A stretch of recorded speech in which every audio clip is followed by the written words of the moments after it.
Bienvenidos. Estamos transmitiendo la predicación dominical para Iglesia Cristo Rey Eterno y todos aquellos que deseen acompañarnos a través de las plataformas virtuales. Si estos recursos han sido de bendición y beneficio en tu vida, te invito a que puedas compartirlos con otros de tus contactos. Este domingo comenzamos una nueva serie titulada El Descenso del Rey. A principios de año, tradicionalmente en nuestra iglesia, nos gusta seguir la historia de la redención a través del Antiguo Testamento. Hemos estudiado, con el avance del tiempo y de los años, los libros de Génesis, Éxodo, Números, Josué, Jueces, Ruth, Primera de Samuel y parte del segundo libro de Samuel.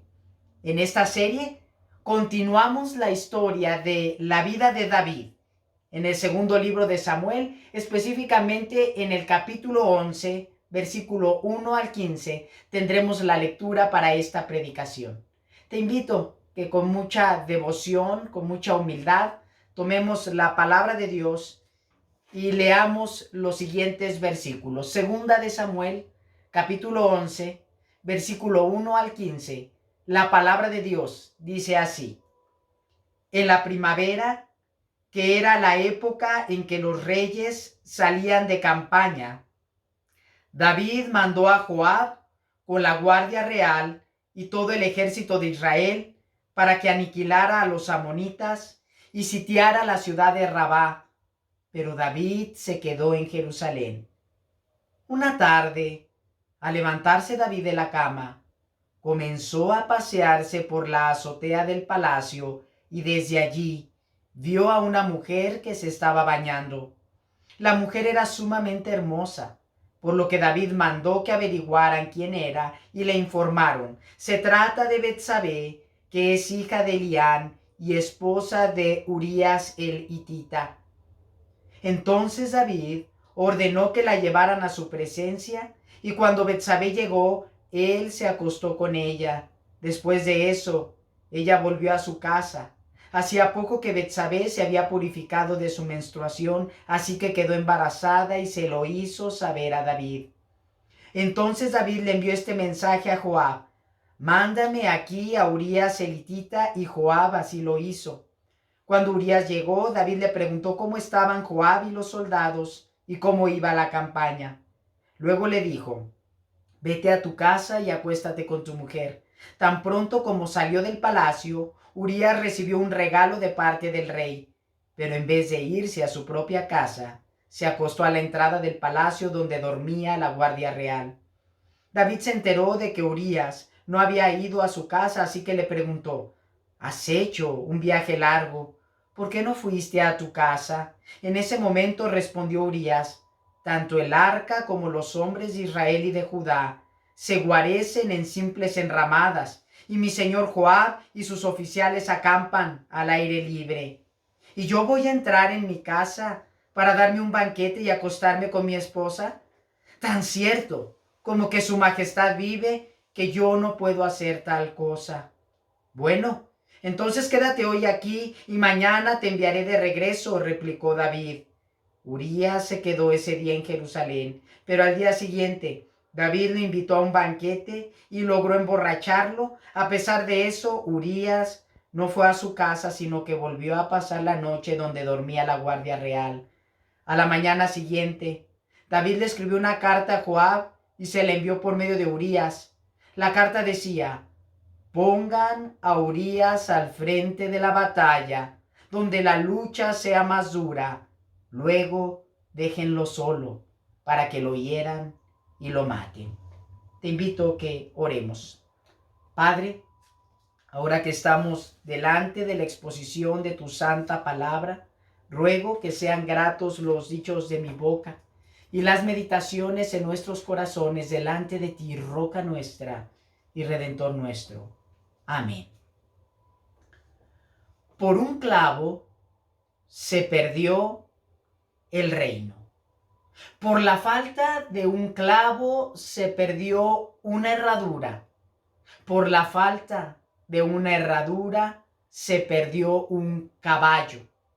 Por la falta de un caballo se perdió un caballero. Por la falta de un caballero se perdió la batalla. Y es así como se perdió la batalla que un reino se perdió. Y todo porque faltó un clavo. Poema escrito por George Herbert en el año de 1651. La moraleja es que algo tan pequeño como un clavo puede provocar un gran desastre. Muchos recordamos acontecimientos de la vida del gran rey David, cuando de joven, aproximadamente de 17 años, guiado por Dios, tuvo el valor de enfrentarse al gigante y derrotarlo. Su fidelidad ante el reino de Saúl y la constante persecución de Saúl hacia David, su llegada al trono y un reino esplendoroso. Al llegar a este libro de la Escritura, en 2 de Samuel, específicamente en este capítulo número 11, nos damos cuenta que una peccata minuta llevó a un rey a un grave pecado y al inicio de la caída de un reino. Un trono se rompió y comenzó el descenso del rey. Probablemente en tu mente puedas definir cuál fue o cuál es el mayor pecado que la Escritura revela respecto a David. Probablemente este texto nos revela ese más grande pecado, por así llamarlo. Pero hoy quiero llevarte, por medio de la reflexión de la palabra de Dios, por medio de lo escrito en la Biblia, a que entendamos que un grave pecado es la consecuencia o el producto de varios pequeños errores y horrores en nuestra vida. Errores y horrores que vemos en este pasaje en la vida de David.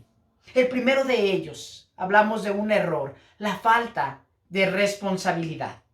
En el texto de la versión Reina Valera 1960, en el versículo 1 menciona que era el tiempo en que los reyes salían a la guerra. El escritor de este libro es muy detallista. En este capítulo, por ejemplo, nos da la idea, nos hace notar que había una época, un tiempo, el cual era tiempo de guerra y los ejércitos se enfilaban para encontrarse juntos en la batalla. Se requerían de condiciones climáticas, las cuales buscaban los ejércitos de los diversos reinos para gestionar los enfrentamientos bélicos. La temporada era durante las estaciones de la primavera y el verano, como bien traduce la Nueva Versión Internacional en el versículo 1 de este capítulo 11 al mencionar en la primavera. La tradición entre los israelitas era que el rey se presentara junto con su ejército, dirigiera a su ejército en la batalla, que los llevara a la batalla y que los trajera victoriosos de la batalla con un gran botín. Recordemos también que David era el segundo rey en Israel. El primero era Saúl.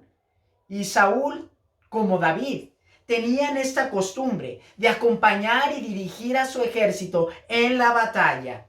Pero en esta ocasión, David no lo hizo.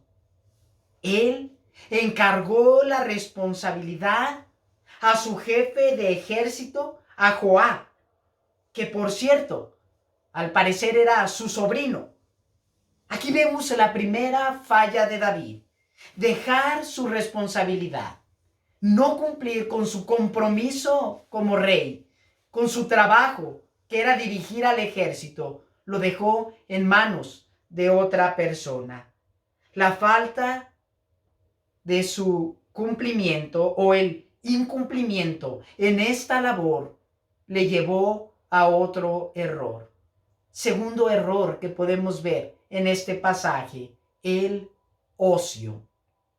El versículo 2 menciona que una tarde, al levantarse David de la cama, No solo no se encontraba el rey en el lugar que debía de estar, con el ejército para ir a pelear, más aún parece que él peca de pereza.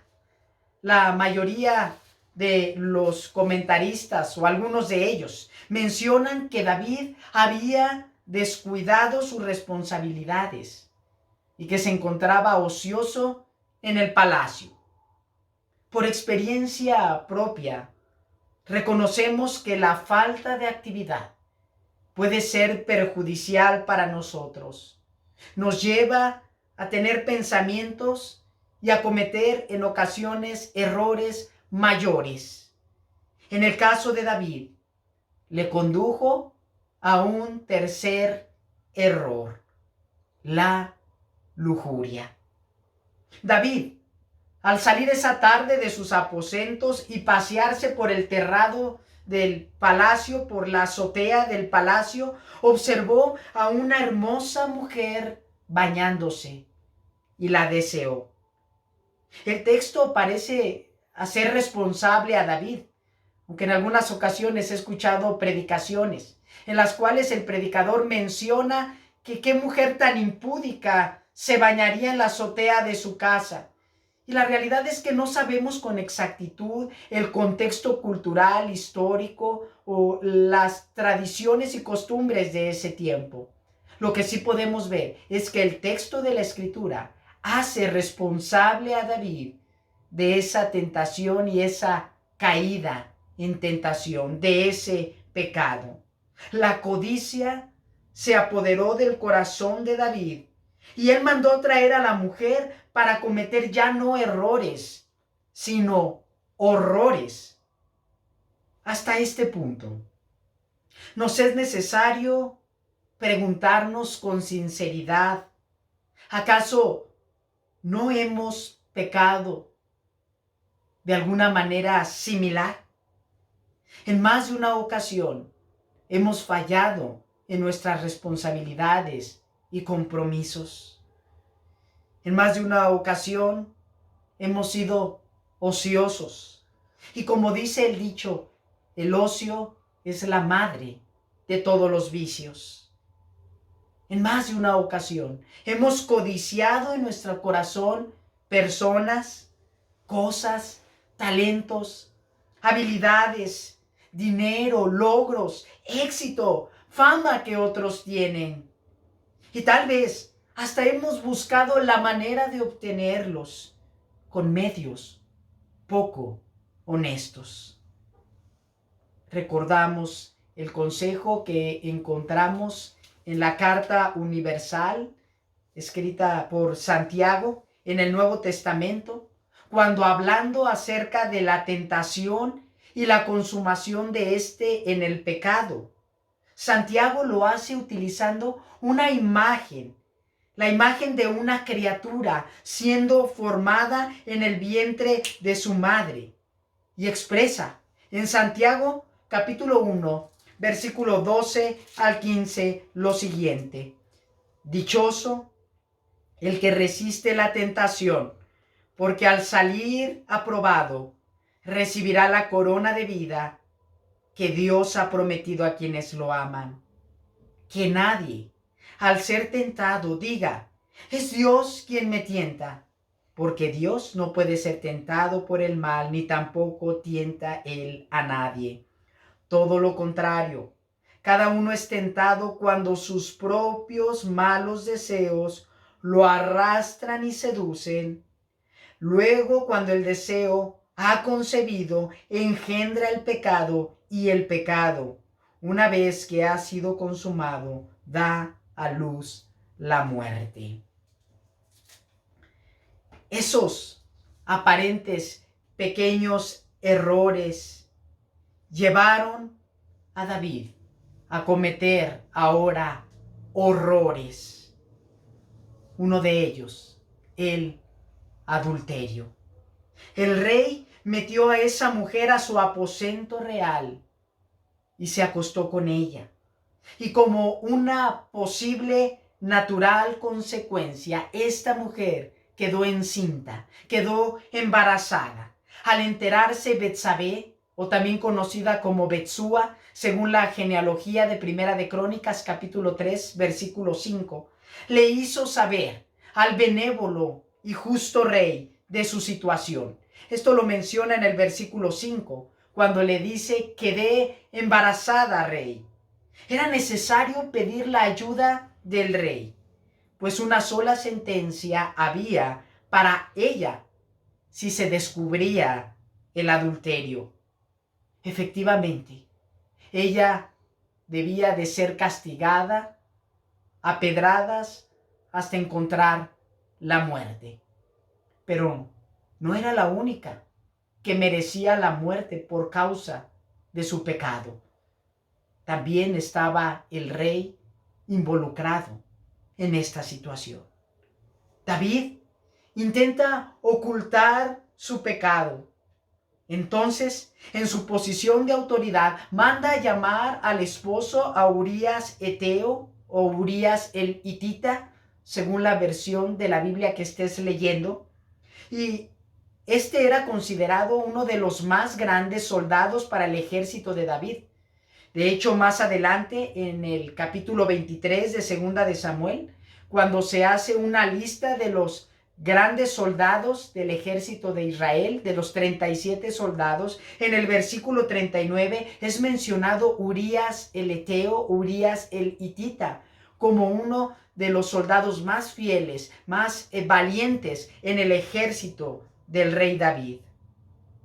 En varias ocasiones, el rey le persuade, manipulando, engañando, mintiendo, a pasar la noche con su esposa.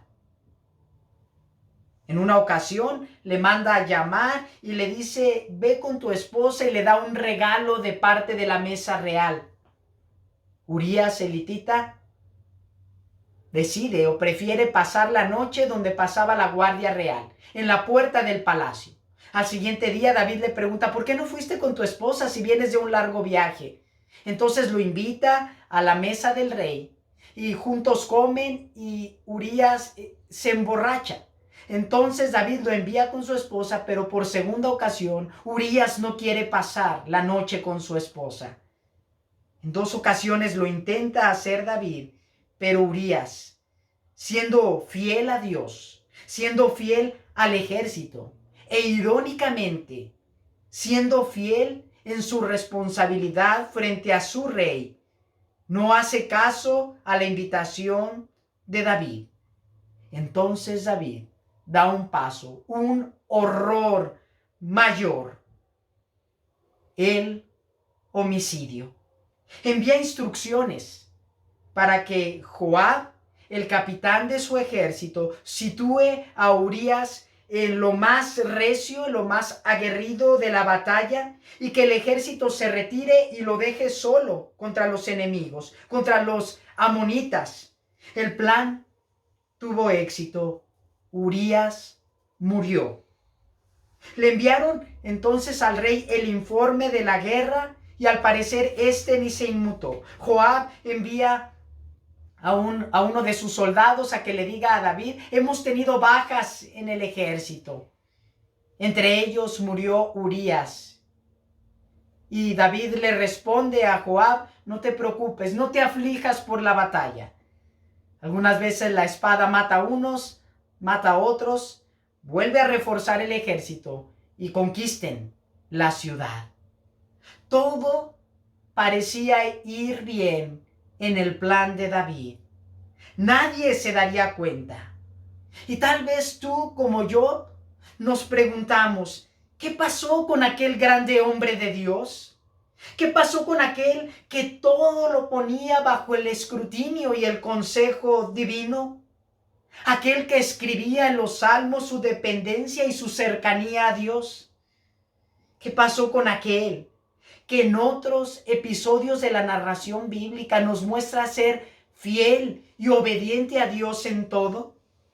¿Qué le pasó a David, el rey ungido por Dios para guiar a su pueblo? Le pasó lo que le puede pasar a todo hombre y mujer.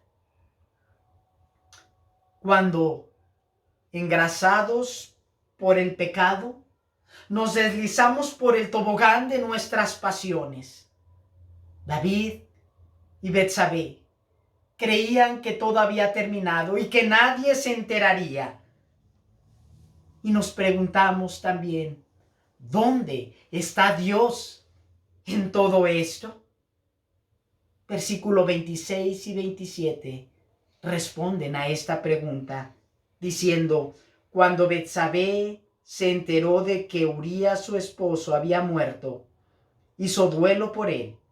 Después del luto, David mandó que se la llevaran al palacio y la tomó por esposa. Con el tiempo, ella le dio un hijo. Sin embargo, lo que David había hecho le desagradó al Señor. De nuevo, es descriptivo el escritor de este libro. Nos menciona la facilidad con la cual los seres humanos intentamos arreglar nuestros errores y tapar nuestros horrores, mientras que el Señor está presente y nada escapa de su vista. La santidad de Dios fue transgredida, pero el pecado no permitía a David ver las cosas con claridad. Él intenta tapar su pecado de varias maneras, como tal vez tú y yo lo hemos intentado en muchas ocasiones. Esto le lleva a caer en un hoyo más profundo, oscuro y peligroso. Aparentemente David había ganado la guerra contra los amonitas, pero había perdido la batalla contra el pecado en su corazón. David, para intentar ocultar su pecado, fue capaz de poner en las mismas manos de Urías su sentencia de muerte. Probablemente pensó que muriendo Urías todo acabaría, que nadie lo notaría y que él continuaría su vida sin ninguna reprensión. David dejó de mirar a Dios en lugar de buscar de él el perdón y acercarse con arrepentimiento para recibir su restauración. Esta historia verídica me conmueve profundamente, pues en ella veo a un guerrero fiel que en sus manos tenía su propia vida. Nunca supo lo redactado por el rey en la carta. Uno que en nada había fallado. Al contrario, él era en esta situación víctima de la traición y del engaño. Otro hombre merecía pagar por su pecado.